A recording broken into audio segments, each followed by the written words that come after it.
안녕하십니까? 삶의 지혜와 영적인 통찰을 나누는 시간입니다. 우리 모두는 마음 깊은 곳에서 평안하고 풍요로운 삶을 꿈꿉니다.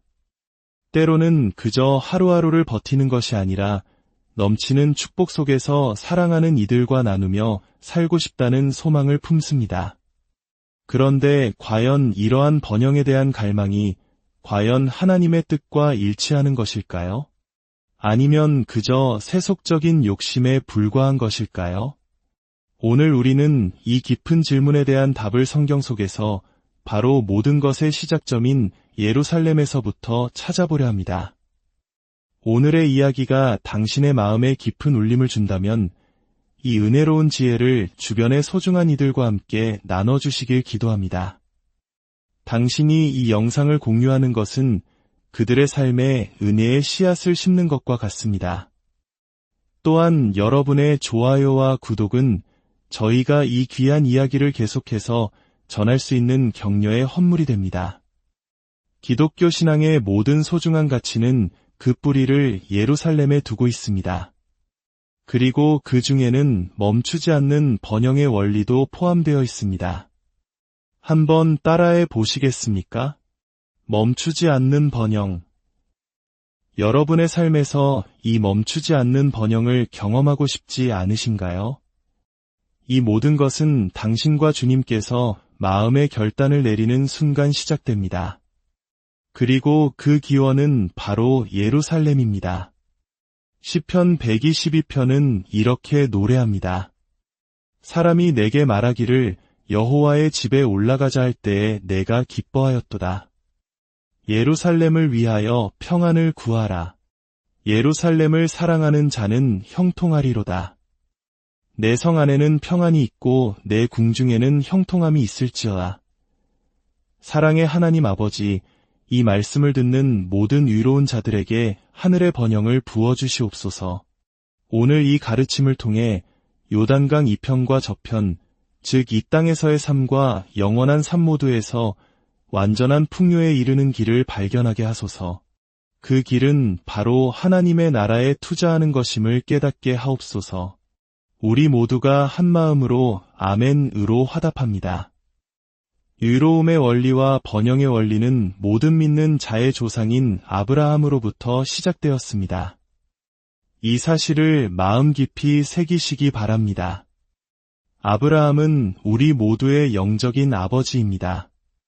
창세기 13장 2절은 분명히 증언합니다. 아브라함에게 가축과 은과 금이 풍부하였더라. 성경은 아브라함이 심히 부유했다고 기록합니다. 가축과 은과 금, 이 세 가지는 오늘날에도 여전히 훌륭한 투자의 대상이 될 수 있음을 시사합니다. 이것이 바로 아브라함이 멈추지 않는 부를 성취한 핵심 원리였습니다. 그 이야기는 살렘이라는 곳에서 시작됩니다.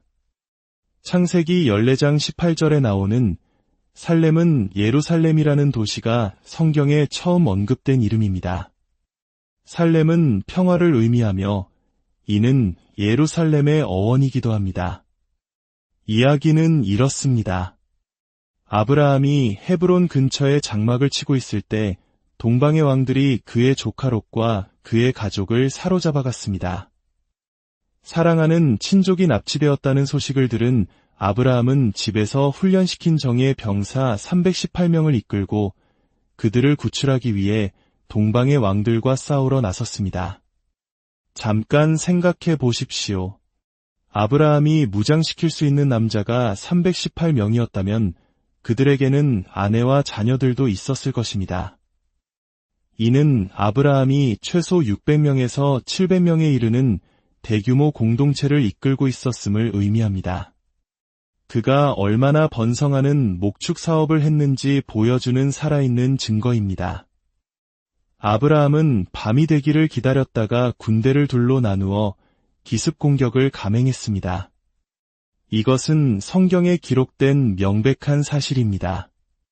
그는 양쪽에서 동방의 왕들을 공격하여 그들을 완전히 격파했습니다.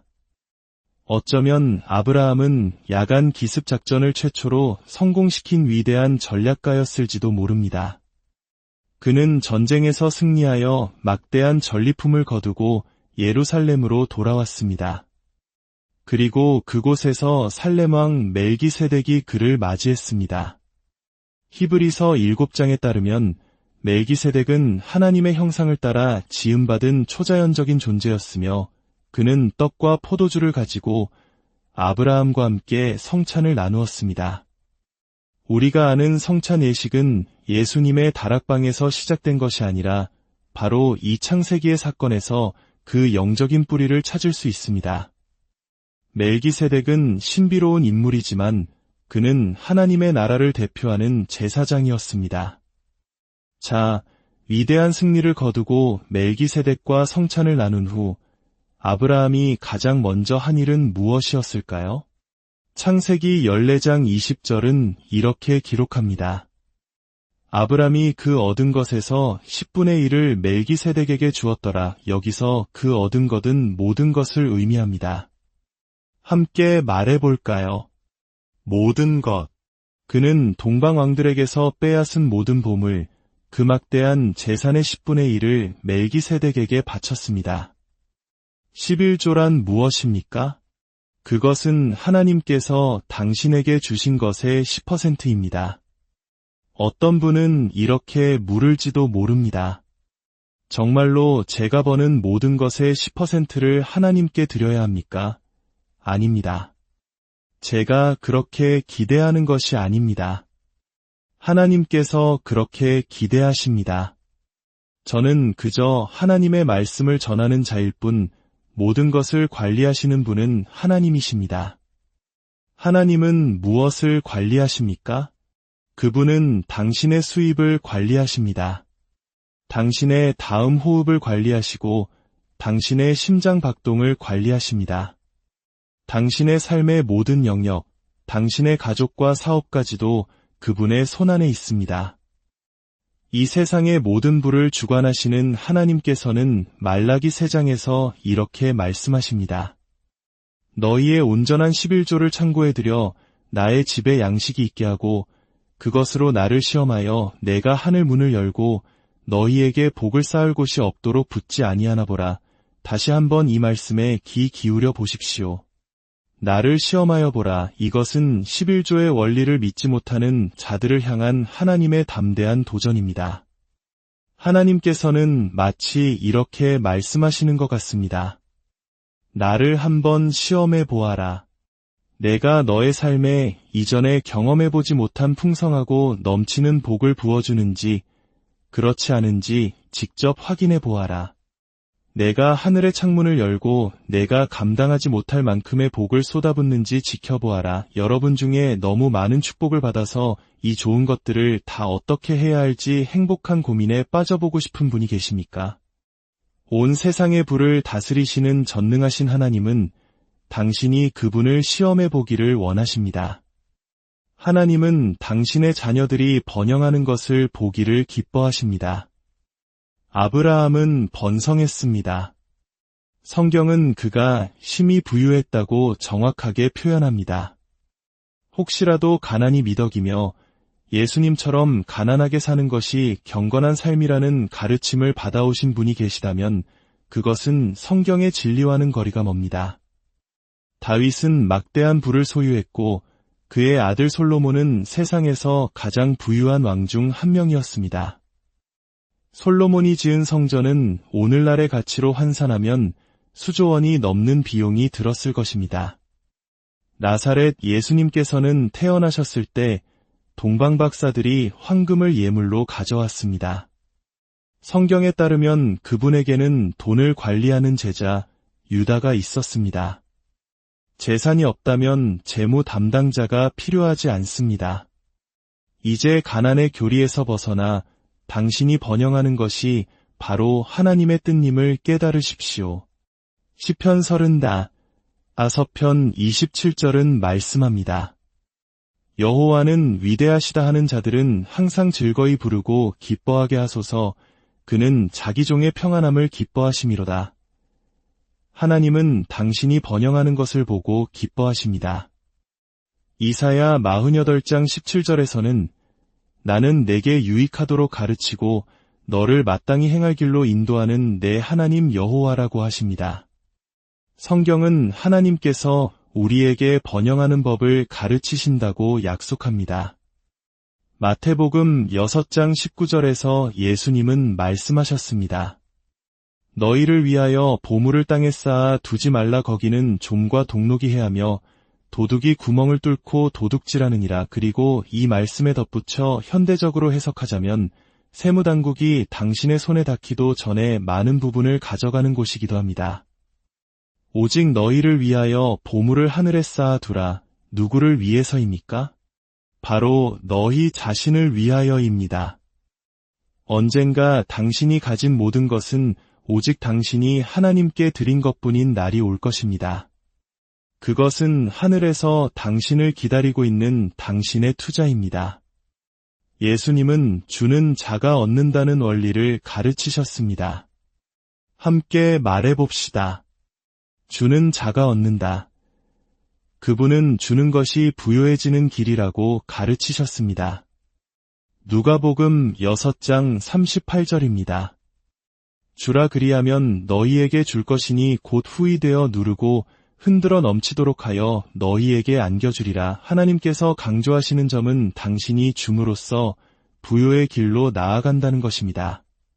하나님께 드리는 것은 이 땅과 하늘, 양쪽 모두에서 번영을 약속하는 유일한 투자입니다. 세상의 투자는 무덤 앞에서 멈추지만 하나님의 번영은 이 땅과 하늘에서 영원히 계속됩니다. 왜 11조를 드려야 합니까? 당신을 위해 하나님께서 삼키는 자, 즉 사탄을 꾸짖으시기 때문입니다. 사탄이 당신을 공격하려 할 때 하나님께서 그를 막아서시며 말씀하십니다. 이 아이는 건드리지 마라. 그는 내 것이다. 하나님은 당신 삶의 모든 환경, 직장의 상황, 사업의 여건을 통제하십니다. 11조를 드리는 것은 하나님을 당신의 사업 파트너로 모시는 것입니다. 그리고 하나님은 최고의 사업 파트너가 되어주십니다. 11조는 우리가 갚아야 할 빚이 아닙니다. 그것은 우리가 심는 씨앗입니다. 씨앗 하나를 심으면 옥수수 한 대가 자라나고 그 옥수수대에서 열리는 수백 개의 나달, 즉 100배의 결실을 얻게 됩니다. 그러나 아무 씨앗도 심지 않으면 무엇을 얻을 수 있습니까? 아무것도 없습니다. 아무것도 심지 않으면 당신의 수확은 아무것도 없습니다. 0분의 어떤 수를 곱해도 결과는 0분일 뿐입니다. 왜 11조를 드려야 할까요? 만약 드리지 않는다면 하나님은 당신을 도둑으로 여기시기 때문입니다. 제가 그렇게 부르는 것이 아닙니다. 하나님께서 그렇게 말씀하십니다. 말라기 3장 8절은 사람이 어찌 하나님의 것을 도둑질하겠느냐. 그러나 너희는 나의 것을 도둑질하고도 말하기를 우리가 어떻게 주의 것을 도둑질하였나이까 하는도다. 이는 곧 11조와 봉헌물이라고 말씀합니다. 어떤 이들은 도둑질한 차를 몰고 도둑질한 보석을 착용하고 있을지도 모릅니다. 하나님의 돈을 가져다가 그것들을 샀기 때문입니다. 하나님은 그런 자들에게 저주가 있을 것이라고 말씀하십니다. 결코 재정적으로 진정한 번영을 누리지 못할 것입니다. 성경은 당신이 어떻게 무한한 번영을 누리고 즐길 수 있는지를 보여주는 책입니다. 신명기 8장 18절에서 모세는 이스라엘 자손에게 말했습니다. 내 하나님 여호와를 기억하라. 그가 내게 재물 얻을 능력을 주셨음이라. 여기서 능력이라는 단어에 주목하십시오. 능력은 사람들을 흥분시킵니다. 예수님의 사역이 놀라운 성공을 거둔 이유도 바로 능력 때문이었습니다. 사람들은 예수님이 훌륭한 교사였기 때문에 그를 따르지 않았습니다. 당시 이스라엘에는 많은 랍비들이 있었습니다. 사람들은 그가 죽은 자를 살리고 눈먼 자의 눈을 뜨게 하며 위대한 기적을 행하시는 것을 보기 위해 모여들었습니다. 하나님의 나라는 능력으로 임합니다. 재물을 지키는 데에도 능력이 필요합니다. 신명기 8장 18절은 다시 한번 강조합니다. 이는 그가 내게 재물 얻을 능력을 주셨음이라. 당신이 번영하는 것은 하나님의 뜻입니다. 여호수아 1장 8절은 말합니다. 이 율법책을 내 입에서 떠나지 말게 하며 그리하면 내 길이 평탄하게 될 것이며 내가 형통하리라. 시편 한 편은 노래합니다. 복 있는 사람은 악인들의 꾀를 따르지 아니하며 그는 시냇가에 심은 나무가 철을 따라 열매를 맺으며 그 잎사귀가 마르지 아니함 같으니 그가 하는 모든 일이 다 형통하리로다. 왜 그렇습니까? 당신 뒤에 하나님의 축복이 있기 때문입니다. 하나님의 우주에서는 주지 않고는 받을 수 없습니다. 백화점에 가서 물건을 사려면 먼저 돈이나 카드를 지불해야 합니다. 그래야 물건을 집으로 가져올 수 있습니다. 그러나 주지 않고 받기만 하는 것을 우리는 도둑질이라고 부릅니다. 어떤 신자들은 영적인 도둑질을 하고 있습니다. 그들은 하나님이 주시는 모든 것을 즐기고 교회의 사역을 누리면서도 자신이 하나님의 나라를 위해 기여해야 한다는 사실은 전혀 생각하지 않습니다. 하나님께서 당신이 드리지 않았는데도 당신에게 주신다면 하나님은 스스로 자신의 법칙을 깨뜨리셔야 합니다. 헌금 시간은 당신의 재정적 미래를 결정하는 순간입니다. 헌금 시간은 당신이 번영할 수 있는 기회입니다. 당신이 적게 심으면 적게 거둘 것이요, 풍성히 심으면 풍성히 거둘 것입니다. 다른 사람을 위해 당신이 무엇을 하느냐에 따라 하나님께서 당신을 위해 무엇을 하실지가 결정됩니다. 오병이어의 기적을 생각해 보십시오. 한 소년이 자신의 작은 도시락을 내놓았습니다. 그것은 아주 작은 것이었지만 하나님 안에서는 작은 것도 큰 것이 됩니다. 예수님은 그 작은 도시락을 축사하시고 5,000명을 먹이셨습니다. 그리고 다 먹고 난 후 남은 조각을 모으니 12바구니에 가득 찼습니다. 왜 12바구니였을까요? 이스라엘의 12지파를 상징하며 모든 이들을 위한 풍족함을 의미합니다. 주님은 남은 것을 그 도시락을 내놓았던 소년에게 돌려주셨습니다. 그는 자신이 가졌던 것보다 상상할 수 없을 만큼 더 많은 것을 가지고 집으로 돌아갔습니다. 주는 것은 하나님께서 당신에게 약속하신 것을 창조하기 위해 당신이 이미 받은 것을 심는 행위입니다. 다시 한번 천천히 말씀드리겠습니다. 주는 것은 하나님께서 당신에게 약속하신 미래를 창조하기 위해 하나님께서 당신에게 이미 주신 현재를 심는 행위입니다. 탐욕이라는 암이 당신의 영혼을 잠식하지 않았다는 유일한 증거는 바로 주는 것입니다. 혹시 지금 재정적인 돌파구가 필요하십니까? 경제적인 어려움 속에서 당신과 당신의 가족을 구해줄 하나님의 도움이 필요하십니까? 기억하십시오. 하나님의 모든 분은 그분의 자녀들의 것입니다. 고린도전서 3장은 말합니다. 그런즉 누구든지 사람을 자랑하지 말라. 만물이 다 너희 것임이라. 들으셨습니까? 만물이 다 당신의 것입니다. 하나님의 자녀가 되는 길은 오직 예수 그리스도를 당신의 구주로 영접하고 죄를 고백하는 것입니다. 그럴 때 당신은 하나님의 상속자가 됩니다. 당신이 드리는 헌신은 하나님 앞에서 그분이 결코 잊지 않으시는 기념물이 됩니다. 예수님께서 십자가에 못 박히시기 직전 마리아가 매우 비싼 향유 옥합을 깨뜨려 예수님의 머리에 부었습니다. 그것은 그녀의 1년치 품삯에 해당하는 엄청난 희생이었습니다. 주변 사람들은 그녀를 비난했지만 예수님은 그들을 꾸짖으시며 말씀하셨습니다. 온 천하에 어디서든지 이 복음이 전파되는 곳에서는 이 여자가 행한 일도 말하여 그를 기억하리라. 우리는 종종 예수님께서 마지막 48시간 동안 홀로 계셨다고 생각하지만 그렇지 않았습니다.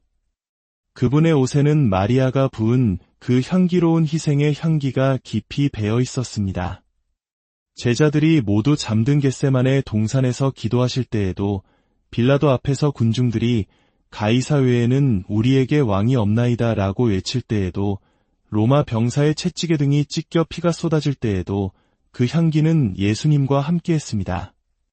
그 향기는 예수님, 누군가가 당신을 사랑하여 자신의 최선을 다했습니다. 라는 하늘의 메시지였습니다.